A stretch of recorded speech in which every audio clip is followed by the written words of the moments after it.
Howdy guys, Cub here, welcome back to Hermitcraft. Last time, we were in a world without cakes. The cakes chest was totally empty, which triggered a crisis mode here on Hermitcraft briefly, but now, all is well once again, ladies and gentlemen. So we now have cakes once more. Cakes were filled in here.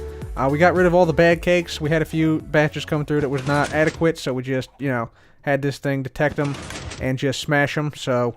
It's pretty nice to see that. Everything's still working here okay at the factory. And yeah, we're going to need to get some more cakes here. We got to build back up the reserves, because the reserves actually ran dry, guys. It was a crisis situation, like I said. So, yeah, we got to fill all these up with a whole bunch of cakes. And maybe we do something with these today, Maybe we could make like a sweets and treats shop. That could be kind of cool. Maybe have cakes, sweet berries, cookies, things like that. Could be interesting. Anyways, let's just go ahead and keep making cakes here for the time being, and I'll be back once I'm done. So the cake reserves are filled yet again, and also our cakes chest is once again totally full, plus we got some extra cake, and I heard that Grian recently opened a new minigame in the 114 area, so I think we go out there, we give him some free cake, because, people love free cake when stuff opens, so... I mean, that makes total sense. Let's go out there and we'll see what the minigame is, give him the cake, and maybe play this minigame. So it appears this is a pretty popular spot. We got Grian overseeing the festivities here. We got Asuma doing Asuma stuff over here. And I believe this game is called Dig Straight Down, DSD, by Grian. And let's see, let's read these signs here. It says, "Welcome to Dig Straight Down. Put all your stuff in the locker. All items are at risk. Take a pick and 2 stacks of dirt. Pay 5 diamonds and choose an andesite block. Dig straight down. There is 100% chance of lava. Bail using dirt when your nerves get to you.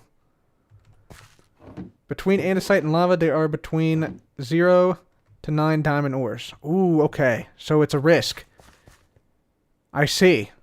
So eventually you'll end up in lava, but you have to decide when to stop. I gotcha. Okay. First of all, we're going to put down a celebratory cake. There we go. Bingo. 100 times better. Okay. Then we need a pickaxe, and we need to get dirt. And then we also need to use an item locker. So let's put this stuff in here. There we go. And also the armor stuffs. There we go. And, oh yeah, we also need to pay... Hang on. We need to pay the diamonds, don't we? 5 diamonds per dig. Yeah, we're going to risk it all. We're risking it all here. 5 diamonds, I think, is what it was. Right. 5 diamond payment. There goes Asuma. He's going down. He's going down, and see how quickly he dies. This is live action right here. See how far Asuma goes down. He's about 15 or so blocks. Probably at 20 now. We'll see how he does. He's gotten pretty far down there. Okay, so pickaxe with fortune 3. Very nice. And 2 stacks of dirt. And I think that's it. We got everything else off of us. Yeah. Okay, we got 18 levels, but who really cares with that? Asuma is way down there, so maybe that's indicative of, like, approximately how far down we can go. Okay, well... I'm going to pick a spot here. Grian's looking everywhere. I'm going to go with this corner one here. Wish me luck, guys. Wish me luck. Hopefully... Okay, first block, not lava. Very good. Oh, okay, some gold. Not bad. Coal block. Hey, there we go. Diamonds. Okay, 2 diamonds. I'm going to try to at least make my money back in diamonds. That's my goal. We're going to see how it goes. We're committed at this point until we make our money back in diamonds, basically. So, made some good stuff, but not too many diamonds so far. I wonder, I'll probably be able to hear the lava, honestly. Okay, this might get us a few more. 6 diamonds, okay. Now we have a decision to make. Do we keep going down?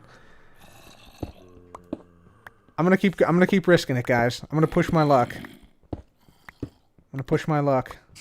Oh, I'm in the lava. Oh, can I pillar up? No, I shouldn't have pushed it. I shouldn't have pushed it. I should have quit while I was ahead. Oof, indeed. R.I.P. Also, I'm back at Con Corp, so I gotta find out a way to get back. Dang it.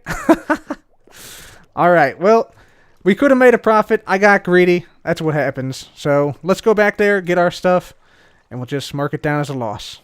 Alright, so we made it back. We got our stuff back. I think Asuma actually got 13 diamonds, so pretty impressive. Pretty impressive. He had 9 diamond ore, I believe, so yeah, that was pretty cool. So you can actually make diamonds off of this if you're lucky, and if you get lucky with fortune as well. So great game, and I like the cakes. I added another cake over here. So fantastic game by Grian, and yeah, good luck to the other hermits who play here. All right, it's time for some payback, ladies and gentlemen. We got him on the run. We got him on the run. Actually, he doesn't even know I'm up here. He's just straight up bouncing around like a madman. He is a madman now, so it's all good. So, ladies and gentlemen, welcome back to the shopping district. I was restocking a whole lot of terracotta, and yeah, making sure we had a decent amount of stock for some of the other shops, like the USS Undercut and everything like that. And I decided to stop in to 2-dimensional, and it turns out we got our first sale. Look at this. We are actually sold out already of the Nether Quartz, which we're selling 1 diamond for 2 stacks. So let's see what we made. 6 diamonds. Very nice, very nice. And let's just get back. I'm not sure if that was all Nether Quartz sales or if there was actually some other sales here. So let's actually get back into the back. Check out the shulker boxes. The shulker boxes will tell us if it was just Nether Quartz or if there was something else sold. So it looks like we sold 1 glowstone. We sold 1... obsidian. Actually, these were mine, actually. I came here and actually got these. So, yeah, we didn't actually sell anything here. I just came here because I needed some of that stuff. And, yeah, it looks like, yeah, just straight up 6 boxes of nether quartz. So, somebody came in and just bought us out of nether quartz. Awesome. So, I guess we have to restock nether quartz, basically. So, let me just take one of these boxes with me. I'll keep these here. And, yeah, let's go mine some nether quartz.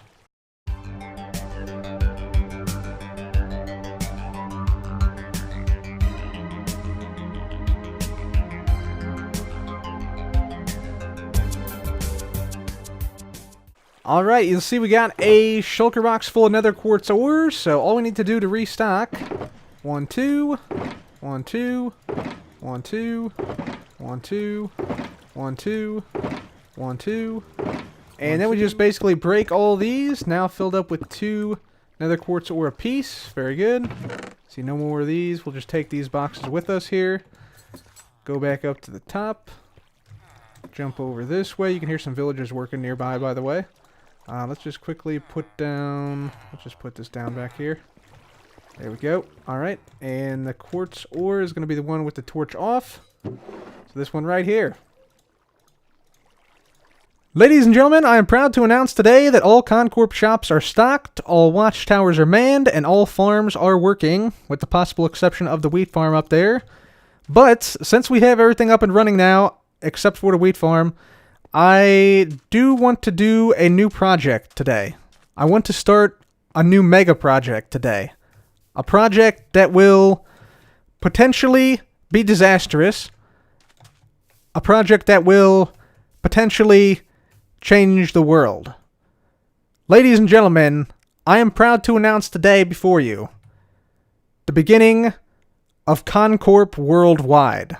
So basically what I'm saying here is we are going to construct a village here at Con Corp, and that village will have some very specific goals. Goal number 1 is to have a villager of every profession living in this village. So we want the cartographers, we want the librarians, we want the farmers, we want the leather workers, we want the weaponsmiths, we want the armorsmiths, we want all the villager types to be in this village. That is our first goal. Goal number 2. We will have a villager of every type in this village. That is villagers from the taiga, villagers from the tundra, villagers from the mountains, villagers from the plains, from the deserts, and from the jungles and swamps, because there are also jungle and swamp villagers, which you can acquire in the game. That is goal number 2. Goal number 3, we want to have this village be an open village. This entire season, we have built up the area around Con Corp with these massive mountains, which actually are higher than the clouds by quite a significant portion.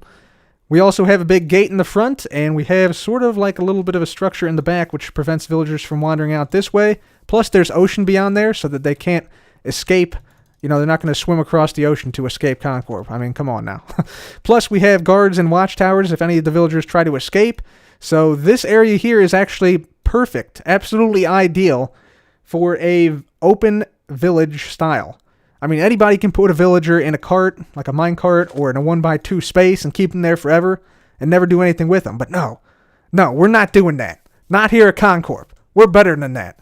What we're going to do is we're going to make a village that is open, and also that our fourth goal is that the villagers must be free to move about. That is, they can't be confined into certain areas of the village. They're going to be free to move around and walk around and, yeah, generally do whatever they want to do. And the terrain we've built up throughout the whole season here with the gates and the mountains and the buildings should be enough to keep them in this general area while allowing them to freely move about. And if any of them get out of line, if they try and cross the mountains, we got the watchtowers out there. Could potentially, shoot them down or something like that. That's what I'm banking on, at least. So yeah, that is the goal, guys. So create a village that has villagers of every profession from every biome, which is going to be challenging because in order to get villagers from every biome, you have to actually breed villagers in that biome. So we're going to actually have to make mini cities throughout the globe, breed up villagers, and then ship them here to Con Corp, choosing only the finest minds in the world to come here to innovate at Con Corp, to help us to invent new things and do some pretty incredible stuff here at the Con Corp headquarters. So this place is going to be absolutely awesome, and we're going to have all villagers of all types and all professions here in sort of a global city of innovation and technology and invention. It's going to be awesome. It's going to be awesome. So I'm hoping you guys are as excited about this project as I am. And so, yeah, let's go and see if we can find a village here. I think there's actually a village due south of Con Corp, pretty much. So if we fly this way, fly over Impulse's area, which is where these beacons are right there. So he's like underground here. I think due south here in the desert, there's actually a village, and I want to see if there's any surviving villagers from the start of the season, because this is actually really close to the island. Yeah, look at this. Like you can almost see Impulse's base. You can't really see it, but it's just a couple hundred blocks. And yeah, look at this. We got some guys here. So yeah, these guys are still alive somehow. We got 1, 2, 3, at least 3 villagers, 4 or 5 villagers in there. And of course, this is the old style village because, basically there's no, this is old terrain basically here. So that's pretty cool. So yeah, I think these guys can still breed. I'm just going to grab some of these carrots here, by the way, because we do need some food to feed the villagers. And currently, there is a bug in the game where villagers don't craft bread. So wheat is kind of not going to work for us. Let me just replant this here with some carrots. There we go. Very nice. Okay, yeah, so this will definitely work. So let's go, and we're going to grab probably some beds, some workstations, and probably also need to mark these coordinates down here. Let's mark the coordinates right about here, because I would like to make a rail line through the Nether to a portal that we can use to transport the villagers from this village to Con Corp. So let me do that right now. Alright guys, so we got the Nether portal set up now that we can use to transport these villagers. So if we go on through here, I'll just show you. I've actually dug out a tunnel on the other side here that actually ends up back at the main tunnel we made that goes to the, I think, west or east here. I'm not sure if this is the west tunnel. Yeah, this is the west tunnel. So yeah, we got this thing here, so this should be good enough to take the villagers back to Con Corp. We'll have to obviously put blocks over here because this is all half slabs and stuff, but this should do well for us, I think. So let's just make our way back to the village here now. And we also have a couple of beds we brought. We've got some workstations and different things like that. So I think this should work. Yeah, you can see we have a farmer. We got an armor smith now. I put down a composter here so that the farmer will farm a little bit and things. So that should be good. Right, so I think next thing we got to do is we got to make a basic villager breeder. I think is what we should do. So we'll probably need a few more beds. I think I brought, yeah, we got 5 beds here in total. But we're going to make a very basic villager breeder using just glass, some fences, and some beds. So at this point, I made my villager breeder out of a fence, some beds, and some glass blocks, which was actually a mistake. I should have used trapdoors initially, but I didn't think about that at the start. And we also went in and we farmed some carrots. So we're going to pick it back up with the villager breeder mostly built, and we're going to feed these villagers in the breeder some carrots. Alright, more food still. Let's see what happens. So we're just going to throw this on here. Can I pick that up? I should be able to pick that up, I thought. Oh yeah, there we go. Picking that up. There we go. All the food. There we go. Alright, I'm seeing lots of hearts from these guys, but no baby villager yet. I think they certainly by now have enough food in their inventory. I've given them probably maybe at least 10 stacks of carrots. Alright guys, so we haven't seen hearts now for a while, and I'm wondering if this villager breeder cell actually even works at this point, because like we saw the hearts, but there was no baby villager produced. So I'm going to give this maybe another 2 to 3 in-game days. If they just keep doing this for whatever reason, then I'm just going to drop them down and we're going to do the dome. We're going to do like a glass dome here with a whole bunch of beds inside, and hopefully that will get some breeding going on. So yeah, I'll continue to feed them carrots until then, but yeah, if this doesn't work in the next few days, I'm just going to say forget it, and we're just going to do all the beds, like bed spam basically. So yeah, let's just go ahead and keep on working on this, and I'll be right back. Well guys, I got good news and I got bad news. The good news is this villager breeder cell actually finally produced a baby villager. The bad news is it's not a desert baby villager, which is very surprising to me actually. I was expecting this to produce a baby desert villager because we're in the desert biome, but apparently the biome does not determine... Oh, it does. What is happening? What the heck? What? So the baby villagers that were spawned in by that breeding cell up there are now growing up. So this guy should grow up any second now into an adult villager. I think he should stay in the minecart, but I'm not 100% sure. This guy has already grown up, and there's another baby in here. And so this breeding cell is actually producing babies, both which are plains variety, so just regular villagers, and also desert variety, like this guy right here. So there's different villager types which are being produced by just the regular plains villagers. So I'm wondering if, like, how the mechanics work for this, because I haven't actually seen anybody investigate this, and there's no info on the wiki about this. But I think we should probably test and see, does villager type, is that indicated, or dictated rather, by the parents or the biome that villagers are in? That's what I want to test out right now. Alright guys, so here's what we're going to do to test this out, to see if the villagers or the biome dictates what the villager offspring will be. So if I go ahead and spawn in a mob here, you see this is actually a mountains biome, so we get these types of villagers. So that is what we get here. Let me just take these dudes out real quick. There we go, so they don't affect anything. But I can summon in a villager of a different type. So let's say a desert villager, just by doing this command right here. So /summon villager with the villager type of desert. So if I do this, you'll see now we have a desert villager here. So yeah, let's just go ahead and we're going to spawn one of these desert villagers in a little glass enclosure over here. Alright, and we will see what happens with them. So let's just spawn in a few of these guys. So we're just going to move in a couple desert villagers. There we go. Alright, and we put down a whole bunch of beds so that they will breed up.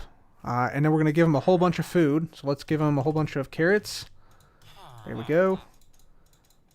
That should work. And let's just do something like that. And then we'll just do Control Actually, let's just throw it at him. There we go. Should pick it up.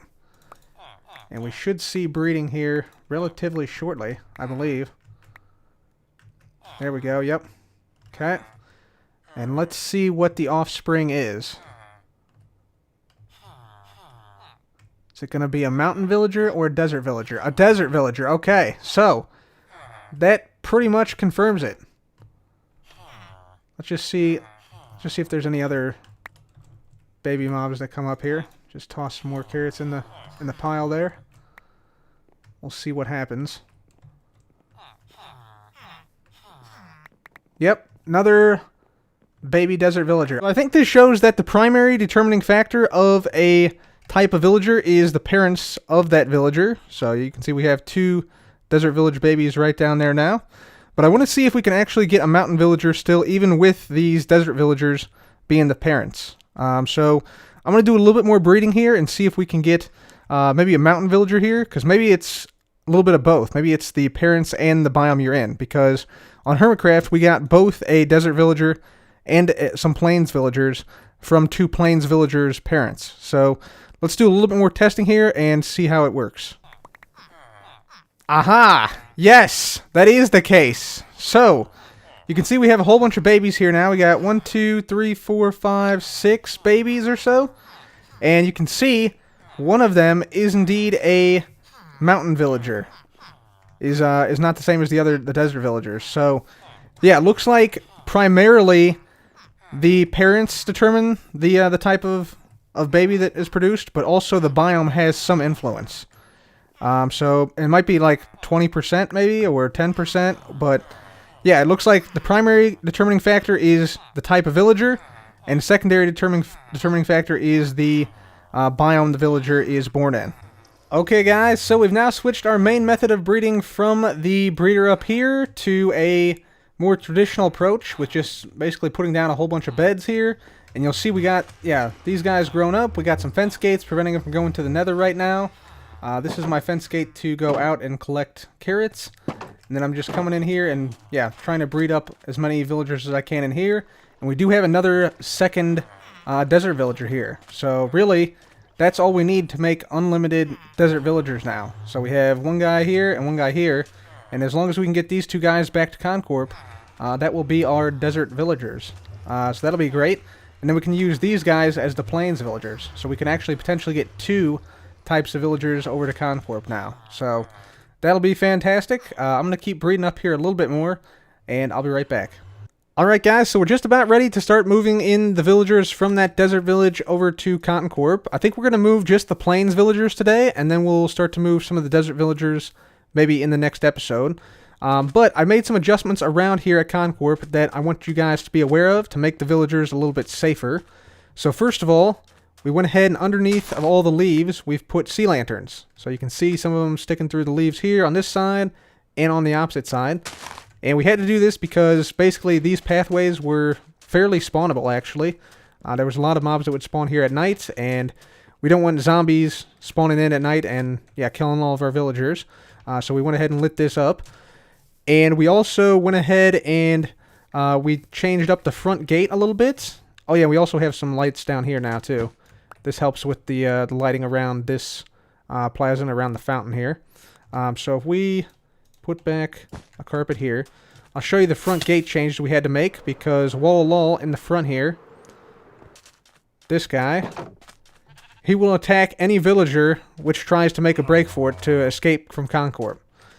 So we had to basically ensure that he doesn't attack villagers that regularly. You know, we got to rein him in a little bit. So we put down some fence gates here, because villagers can't go through fence gates, and we also put down some leaves 2 blocks tall so they can't jump onto the top of these leaves. So that means they should not be able to reach this area here in front of Walla, so he can't attack them now when we have this thing on like this, and also that means that the beacons are going to be on as well. So we got those 2 things figured out. The next thing we need to figure out is where we want the villagers to come in at. I'm thinking right here would probably be a good spot. This is sort of like halfway between, you know, the tree farm and kelp farm, which is sort of the far end, and the gate, which is sort of the front end. And it's also sort of like midway between this side and this mountain.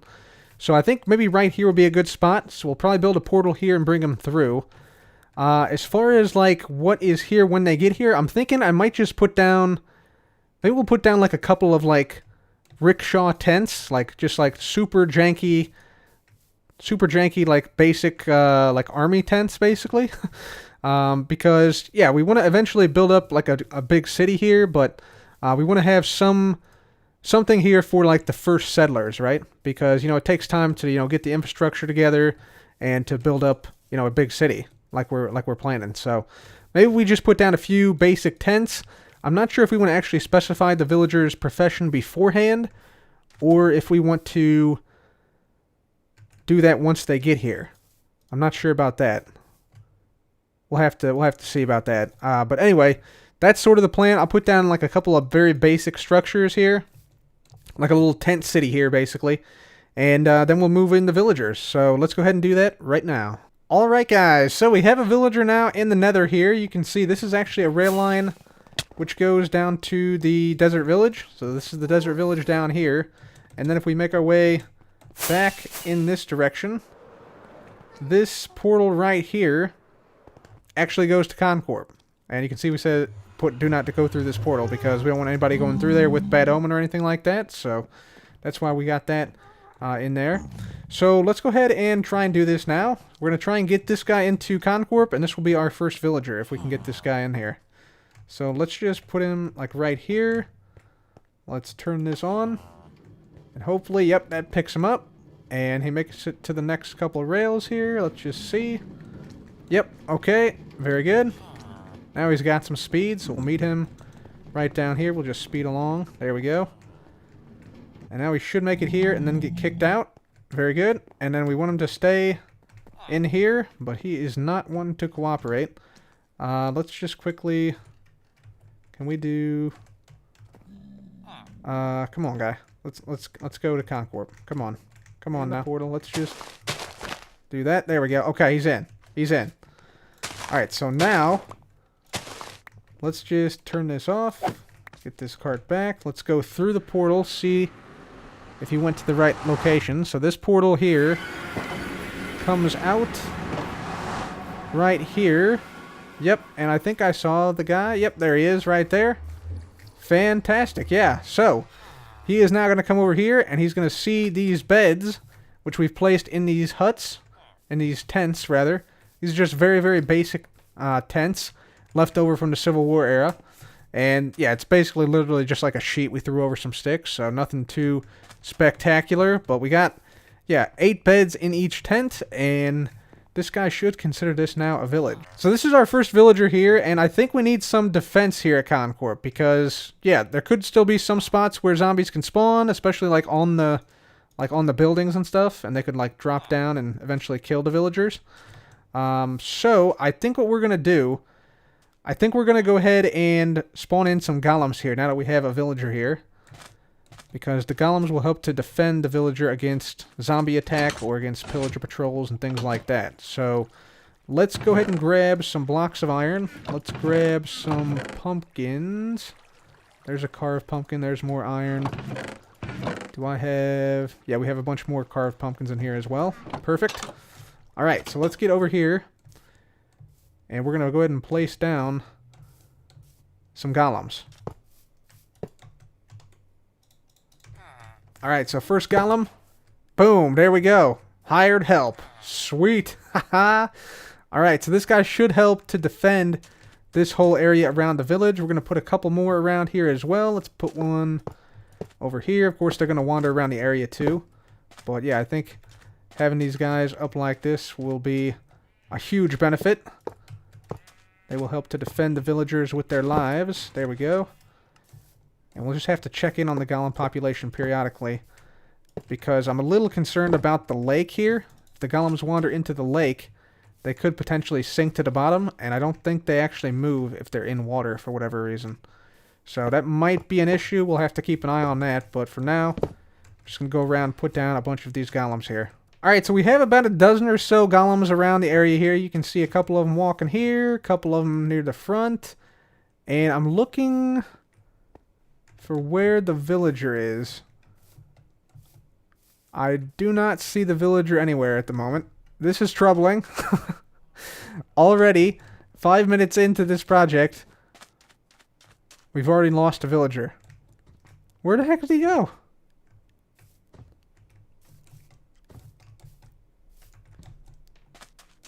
Oh, there he is. Okay. Well, he has now become a farmer, apparently. Okay, I guess his workstation is some... Oh, his work... Oh, you know what he's being attracted to? He's being attracted to the composters up here. Alright, so his workstation is actually this composter right here. There's actually 6 composters up here. And I really don't want them to, like, be up here. Basically, I want them to be, like, all down there. So, I think we're going to just push this guy off here and then block off this area.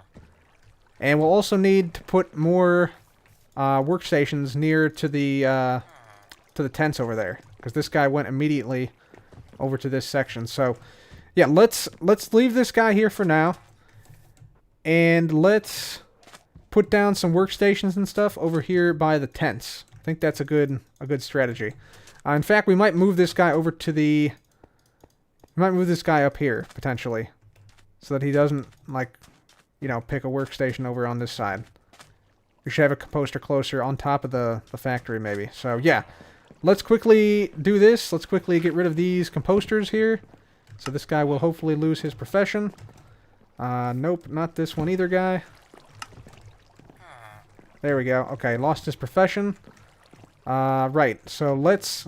I'm also just gonna put like a barrier here with like fence gates or something, because I did not want him going up this way. I don't think. So first guy, unfortunately, gotta slam. Alright guys, so we're off to a poor start here. First villager I had to slay because I don't want to be farming wheat here up here anymore. I want to be farming carrots, and so, yeah, that's not going to work if we have all wheat here. So basically we got to go through here and just destroy all this stuff. Destroy all the wheat, and have the cart come by and pick all this stuff up, potentially. So, yeah, we'll do that. And also, we have to figure out what we're going to do here, because we don't want the villagers to sort of jump on these water sources right here, these waterlogged stairs. So, what we're going to have to do, we can, of course, just do this and get all these farmland spaces back, but you can also actually place lily pads on top of these waterlogged blocks, and that actually prevents villagers from jumping on those. So, if we grab some lily pads here, we should be able to come up here and just place these directly on the blocks, on the waterlogged blocks. Yeah, nice, sweet. So that should solve that problem. Fantastic, and we'll just continue to remove this wheat here. Place down lily pads on top of the waterlogged blocks. And then we're going to plant down carrots throughout this farm, and then bring in all the villagers. Alright, here we go. We can push him now. We can push him. Up, and he's through. Okay, good. Let's get the cart back now. The gate I did leave open, but that's fine, hopefully. Okay, let's do this. We'll put this here. Alright, feel free to walk out anytime, guy. Come on now. Just don't go back through the portal. Okay, there he comes. There he comes. Okay, let's push him this way a little further. Okay, he should be close enough that he should be able to be picked up, I would think. Maybe? No? What? There, okay, it got picked up. I was like, what the heck's going on? Alright, so, this guy should now make it, we hope, to this point over here. Okay, there was actually 2 minecarts there for whatever reason, but that's fine. He has become a farmer. Let's go ahead and trade with him. If we can, we need potatoes. Alright, potatoes. There we go. 1 trade has been made. He should now be a potato guy. And yeah, that should be that. So let's just put this down like so. We'll get rid of apparently the 2 minecarts here. And this should be all we really need. I'm going to drop these 2 things. These 2 carrots. And hopefully this guy will go around and start to farm here. Let's actually throw carrots right to him. Maybe that'll help him out a little bit. There we go. Pick those up. Sweet. So he should have just carrots in his inventory now. And he should just remain with only carrots in his inventory. Come on over, guy. Step out of the portal. Come on now. If this picks up the golem, I'm going to be upset. Alright, this guy should be able to get in here. No, don't go back through, guy. Come on. Come on. You're right here. You're right there by the thing. There you go. Okay. Caught him. Good. Great. Excellent. Okay, so let's get up here. This guy should drop down right here just fine. There we go. Okay. He's a farmer now. And let's just see what happens at this point now. Alright guys, so we got ourselves 2 farmer villagers up here and 2 beds and, well, they've already started to breed. So this idea is a bust. Time to burn them. Both these 2 guys should burn up, hopefully. And we shouldn't be blamed for the death, I don't believe. So let's just try this again. There's 1 down. Will this guy go down as well? Hopefully he will. Okay, there we go. And we only need 1 bed, and we only need one workstation. There we go. Okay, so this guy should now, hopefully, yeah, this guy should just basically remain here indefinitely farming. And yeah, it should be good. So guys, our lone farmer villager is up here. He is harvesting carrots like crazy. Hopefully he will continue to do so for the foreseeable future. And then once his inventory is full, hopefully he just leaves the carrots on the ground here so that the minecart here can pick up all the carrots. And that will be absolutely fantastic. Then we can make more villager breeders from the carrots that this guy is harvesting. So that'll be fantastic. Anyways, guys, with that, I think that's going to have to be it for me today. If you enjoyed today's episode, please leave a like. Be sure to subscribe for more videos like this. And as always, guys, thanks so much for watching. This has been Cub. Goodbye.